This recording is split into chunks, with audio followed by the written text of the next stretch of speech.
Everything is red. Something is wrong. What's wrong? Let's fix it eventually. Here's where we color code everything monochrome red instead of the other color scheme we were using, just to verify that I know what I'm looking at. And why is everything red? Well, it's because the math for the camera stress feedback is using discrete units.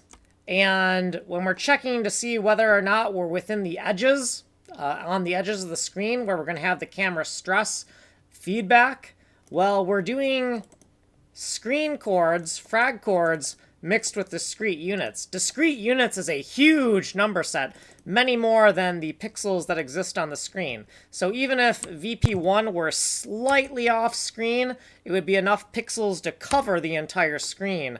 So we need to fix that eventually. We moved the code we were working on in the previous video to where it actually belongs, which is right here inside of camera HVP1. This is the left and top boundary of the renderable space. This is the right and bottom boundary of the renderable space.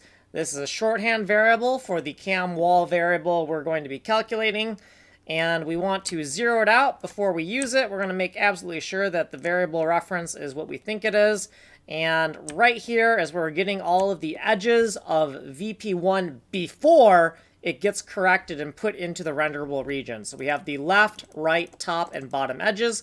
This code should look very familiar. We just shortened the asserts here, and then instead of this being NX and this being NY and NY, we have changed them to the left edge, right edge, top edge, and bottom edge, and now we are comparing with the edges of VP1 rather than comparing with the origin of the camera, which was wrong.